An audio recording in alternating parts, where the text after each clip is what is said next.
Namibia has recently enacted the Access to Information Law, Act 8 of 2022, which has the potential to solidify freedom of expression, freedom of the media, and the protection of human rights to an unprecedented extent.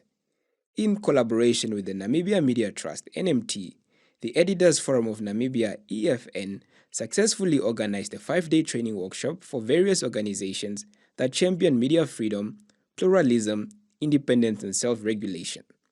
The workshop aimed to position itself in a way that ensures journalists and senior editorial managers in Namibia are well informed about such legislation.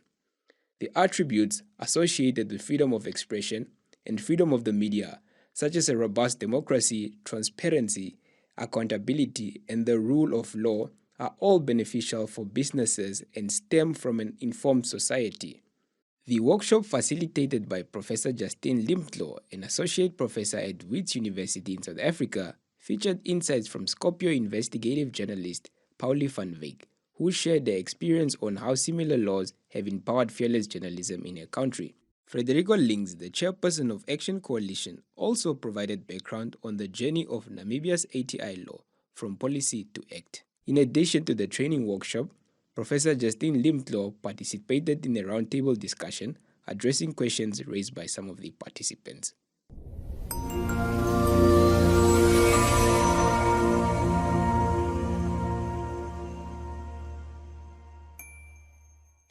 Justine, just at the one slide of the access exemption for information without authorization component that our ATI speaks of, my thought process immediately jumped in 3 directions, because mention was made of the freedom of expression component, because just in order to help me understand how the freedom of expression ultimately is flows up into how the commissioners and the deputy commissioner will have to act. And then the second question, ultimately part 2, is how does it actually flow or impact Namibia's continuation of the data protection policy? Because obviously that data protection is information for that matter. And my understanding so far has been that I see things develop disjointedly in various partitions, but they actually speak to the same overall concern. Just how do those 2 specifics function? And then ultimately, the access exemption authorization thing, does it actually also flow into the disclosure of assets that MPs and ministers have to provide? Like in our case in Namibia, it is a report or something that you can actually pull from the website. Do you understand their worth, their assets, and who they are in society? The issue that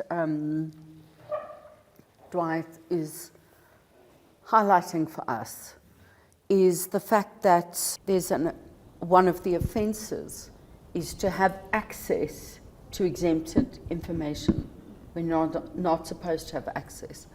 Now, one can interpret that in a number of ways.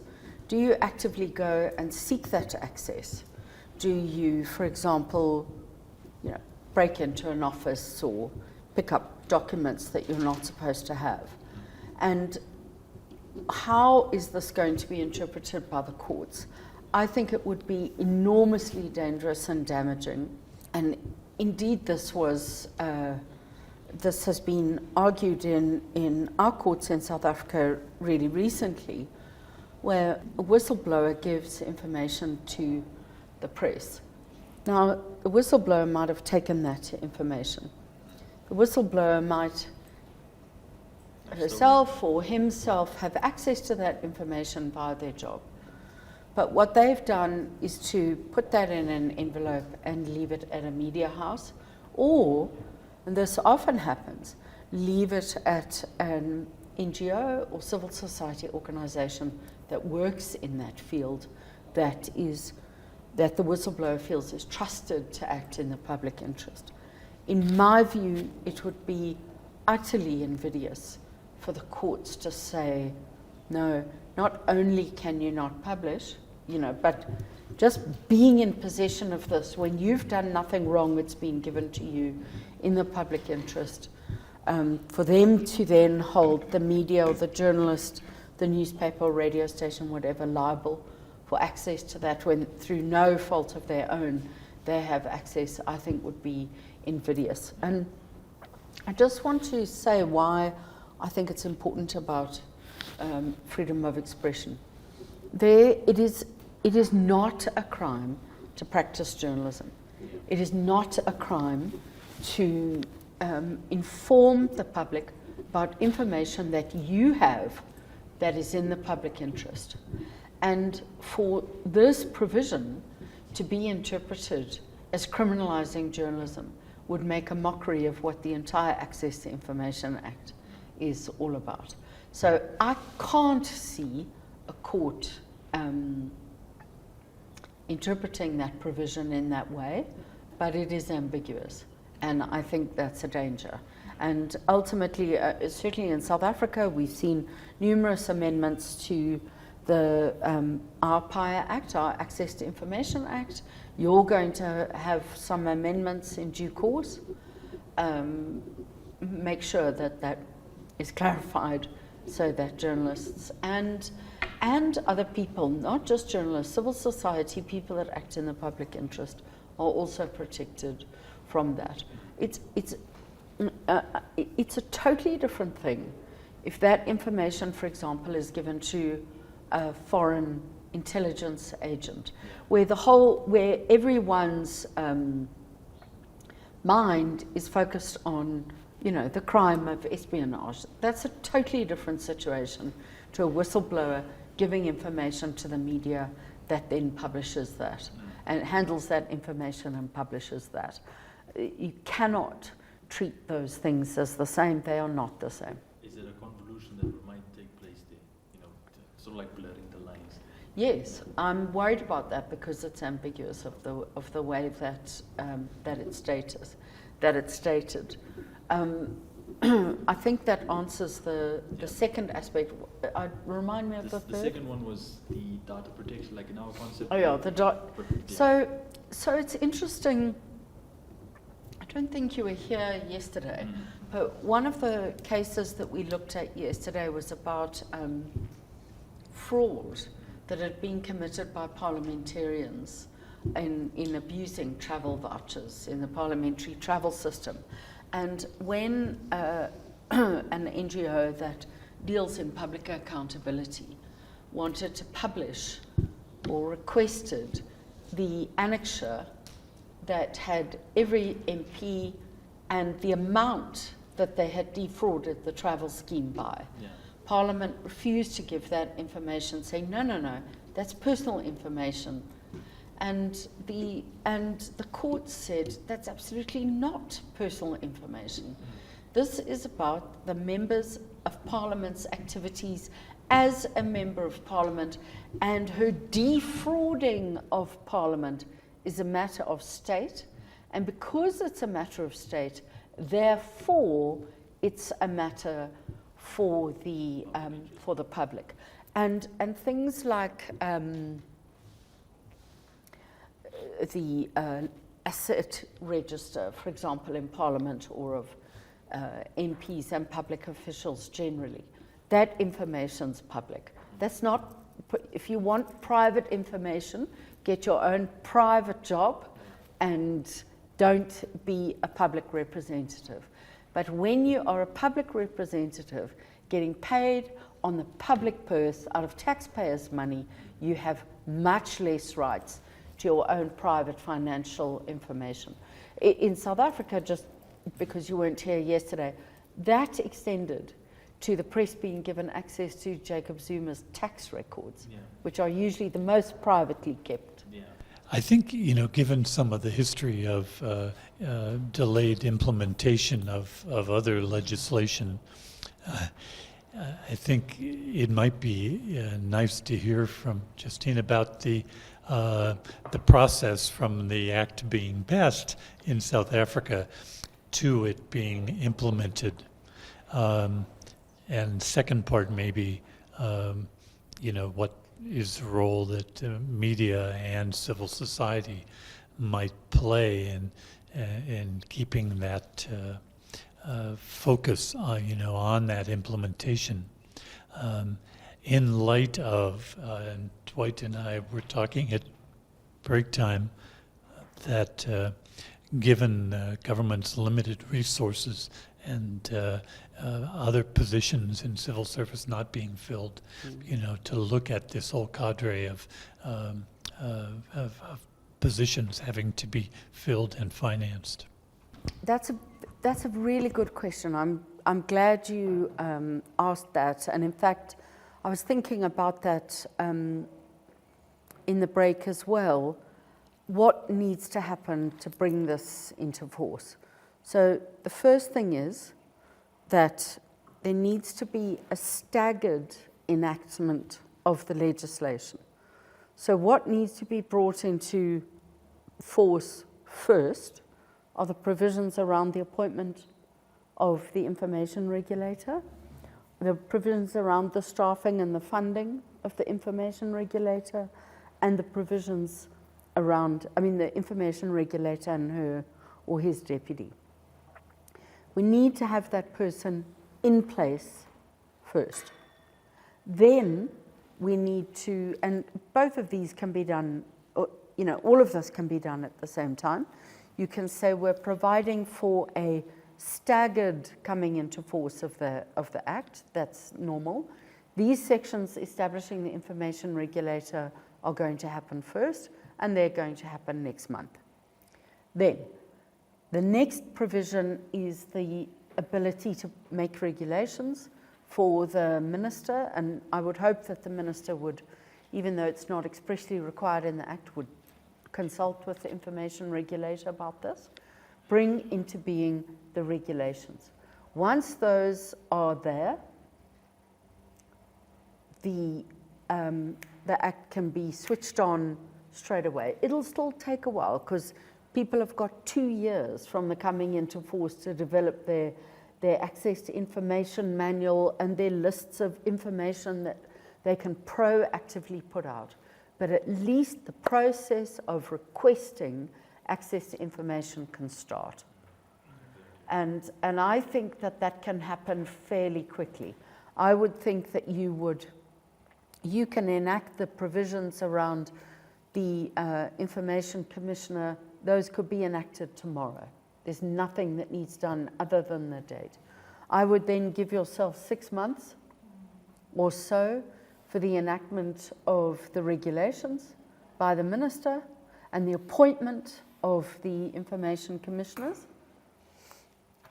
and then the whole Act can come into being.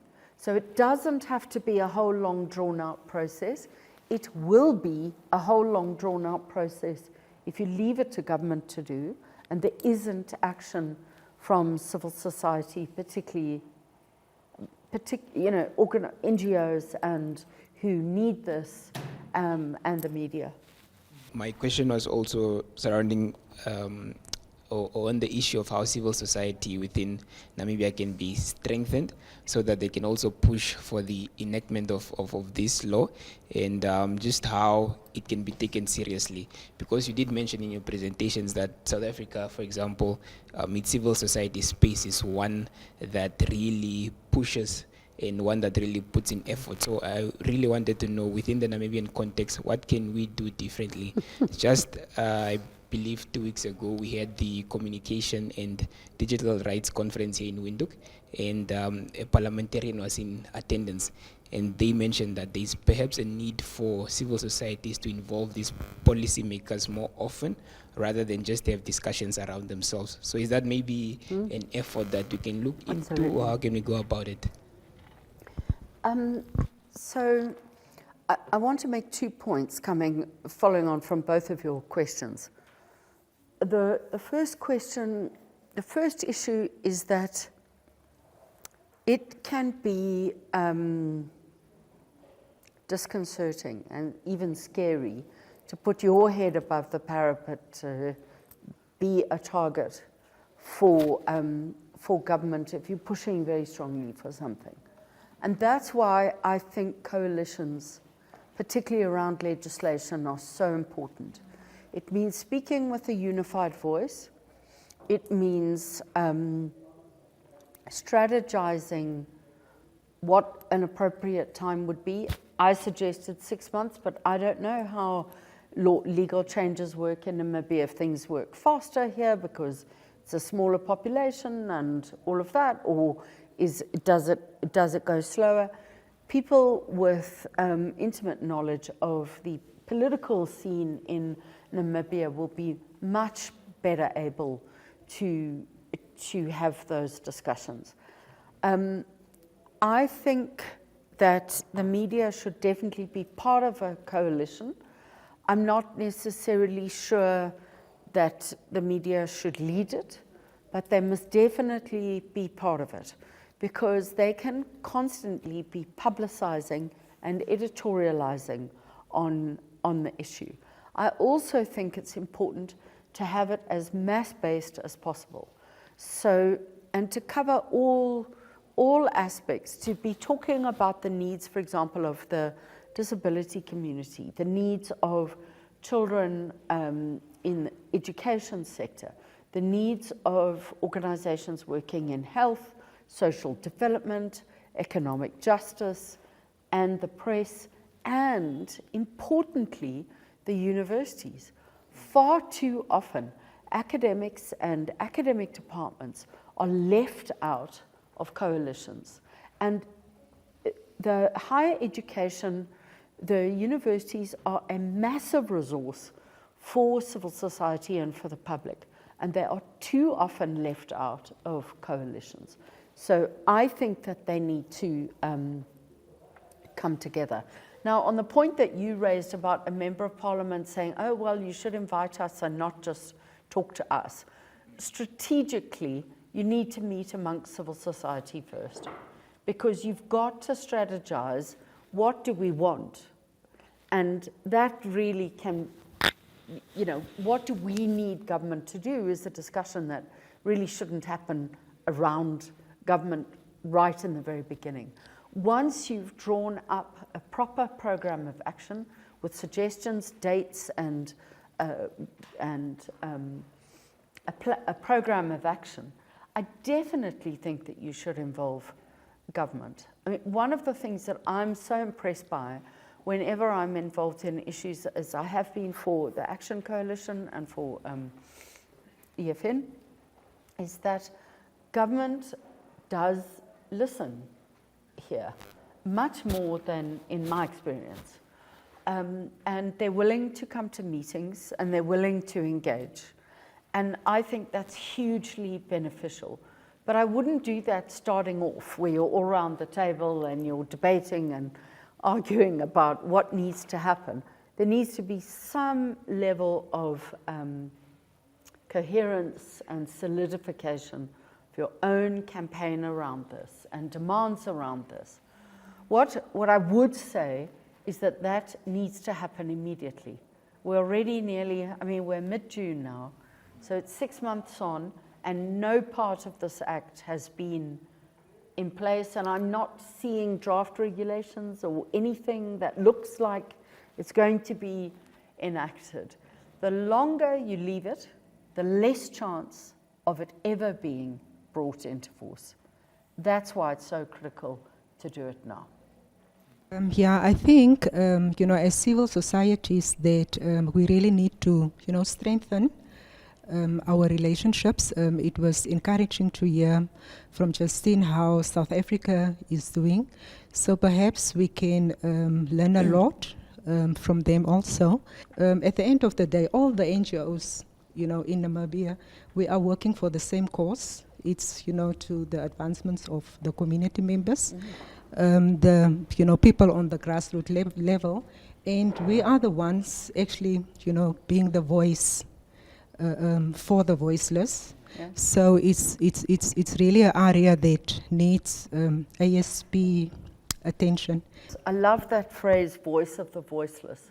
Try and find a way of including that in the coalition materials around this, because the point about having a voice is about expressing yourself. And the right to freedom of expression is made up of two parts. The right to impart information, to vocalize your concerns, but it's also about the right to receive information and ideas. And people are voiceless without information because they're not informed then about what they're saying, and nonsense comes out if you don't have information.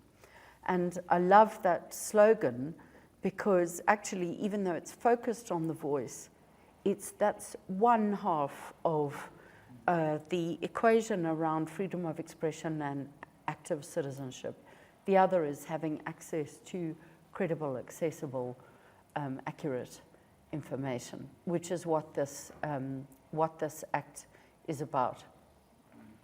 I just want to say two things. If you have the resources and can get the funding for it, one of the things that I would suggest is that you develop a draft set of regulations yourself, at least the outlines, because it's much easier for the ministry to take an existing set and say, actually, there's some very good ideas in here. I might change this, I might change that, but at least they're working off a draft.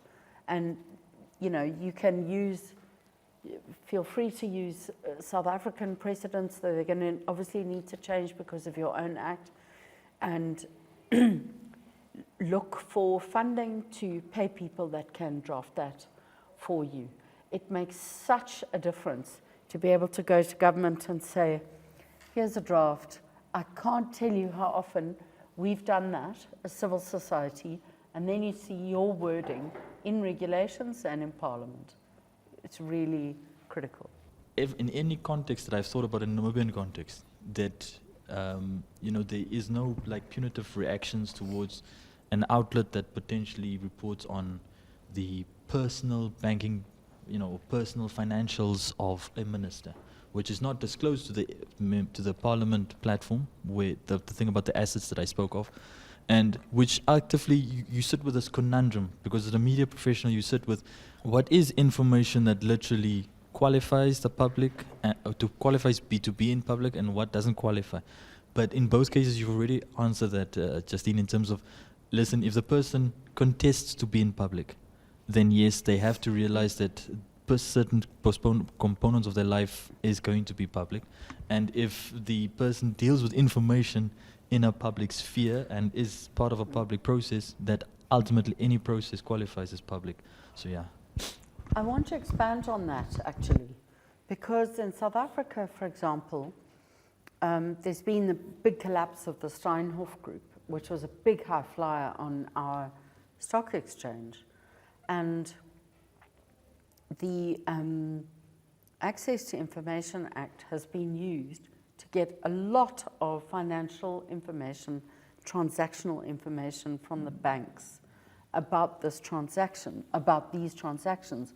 And the way that they're doing it is by saying, you're a publicly listed company. People publicly invested in you. You defrauded the public who invested in you. And it comes back to that age-old press conundrum that what is in the public interest does not necessarily mean what is interesting to the public. Yeah. So the financial records, for example, of, I don't know, a rapper or an actress or a celeb might be fascinating, but that's not in the public interest. Unless, there was fraud, or do you know what I mean? Unless that person held themselves out to be something that they're not. So that's always where the tension is. Prove disclosure in the public interest, and you should be fine. The point that I wanted to raise was on the issue of imparting knowledge and information. In the context of Namibia, for example, our literacy level on one is not really the highest. So I think when it comes to the part of really passing this law and getting the public to understand what it means to them on a personal level, how they can use it, it would be advantageous if we can also look into translating into the local language. Our country is made up of huge groups. that speak different languages. So for people to make sense of this information and how they can also use it to their advantages in their different sectors, it would be good if we can look at translating into different languages so they can also just really understand how they can use them on a daily, and to also just crack down what needs to be cracked down. I think that's a critical role for civil society as well, to push for the Act, the regulations, and the Information Commissioner's plain language guide to be made available in all languages. Also, just in addition, for the hearing impaired, also, for them also to be, a provision for them also to be inclusive sign language. So, inclusivity, it's key also in this document. So, so there's quite a lot of things that needs to be added into it for each and everyone to understand, and also the media, playing the important role also. The radios, the different stations, Oshiwambo, Afrikaans, the languages, all the languages being covered. My biggest concern that which Justine also pointed out with regards to getting the ball rolling, technically, getting the game in action. Because what I've regularly observed and viewing how slow processes take when it comes to acts and laws being enacted is even if we point towards civil society or the media or everyone, all the stakeholders, including government, getting together and say, listen guys, let's start appointing people and get things going. Why has it always been a situation, and it's not an entirely just a question for you, Justine, but if we look at lawmaking, why has it always been such a tedious, slow process? Is there a motivation of potentially which ruling party is in power? Ultimately, because that's what both Namibia and South Africa's, political participation looks at, and then you can identify which interests usually are, present there, or has it been just ultimately a human aspect of pure feet dragging, just being completely slow in the process? So lawmaking is slow. It's painful, it's contested because it's between political parties and between what happens in Parliament and civil society. There's a lot of contestation. It's also slowed when it is something that government is doing for the good of the people, but can boomerang on them. And access to information legislation, like whistleblower protection, is legislation that can boomerang on governments, like establishing an ombud, like establishing a human rights commission. These are things that governments are understandably, I think, wary of. What I think, this is my own personal view, and it might be wrong, but there are, just over 2 million people in Namibia. There are 9 million people just in Joburg, and I feel like it's a village and that I know everyone in town. I imagine that it's difficult to walk down the street and you don't know every person who's walking past you practically. When you operate at an elite level, and let's make no mistake, everyone around this table is in the 1%, everyone around this table is educated and has access to communications and information that is not available if you are desperately poor without access to data or education.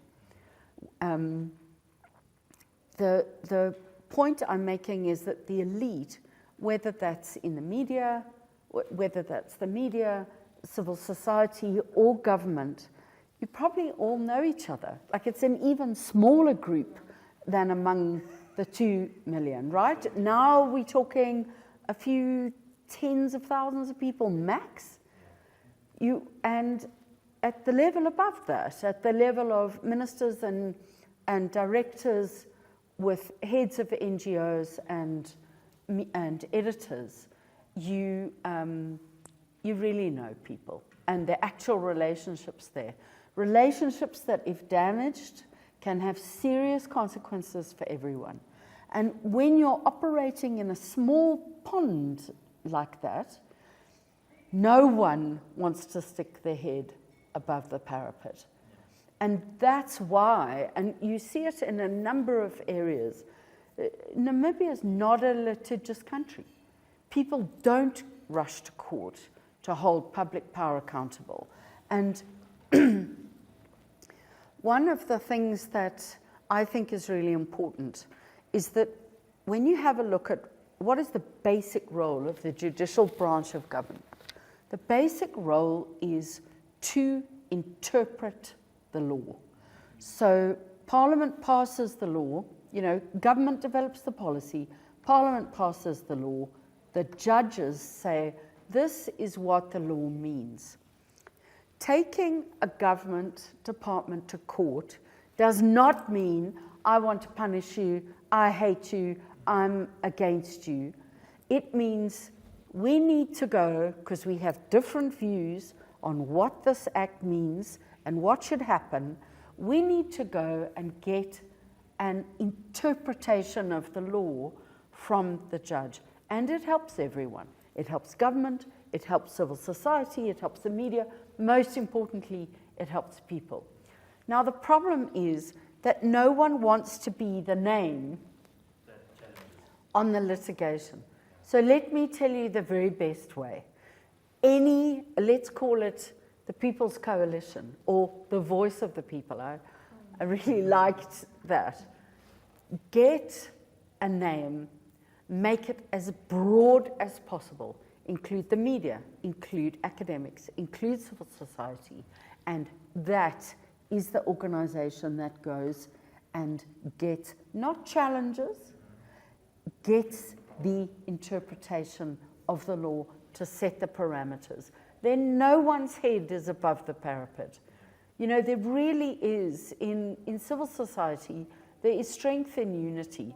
Where an injury to one, that old slogan, injury to one is an injury to all. If you work together, you can achieve much more. And if you're able to pool meager resources together in a coalition, then you're able to afford the kind of assistance that'll help you be successful. And remember, every successful, I don't know if it's the case in South Africa, but just every successful litigation, you get the costs. So you're able then to say to lawyers who are doing it on risk, you will get your money in the end. And in South Africa, I don't know if they do it here, but our Constitutional Court has said where civil society has engaged in litigation to clarify the parameters of a constitutional right, even if they are not successful, we won't get them to pay the other party's costs. So you pay your own costs, even if you lose, but you don't then have to, you're not saddled with government's huge bill. My name is Wakutura Kambaikwa. I'm representing the Kunene Community Radio station that we started in 2017 per se from the Kunene region. And I must say that the ATI bill, which has been now long overdue, it's going to be massive. It's going to be helpful because you know that in the region it has been now very difficult in order to get news from various government agencies, officials from local authorities and so forth. The bill, I think it's going to be very helpful in that very same regard, because you come and look at your office and at times they will say that we can't give you this, or we can't provide this confidential and so forth. But I understand that this bill, should it be enacted, I think it's going to be very helpful, not just to journalists or community reporters, but I think to everyone out there who also need access to this information or this much needed information for the public view. The new act, access to information, it's going to be helpful in the sense that the people of Namibia, they are now going to use it to be able to have access to information of public interest. When it comes to the media, yes, we have our own procedures of journalism, how to get a story, for example. like we heard, is that it's not going to necessarily replace the rules of being a professional in journalism, but it's going to complement the existing ways of getting information. I just wanted to reflect on what has been a very, very empowering and very stimulating training on this access to information law. It has been very, very beautiful, because so much information that we thought we knew actually emerged. For example, there are loose ends in this law that we as the media, as Namibians, as civil society must seek to rectify. My name is Simon Liseli, a journalist for Caprivi Vision newspaper, a newspaper based in the Zambezi region, but it covers the whole country, Africa and the world at large. I come for this training workshop for access to information for journalists. So in this workshop, I captured some knowledges that will help me to change in my reporting. And indeed, I appreciate the organizers and the facilitators of this workshop. I thank you.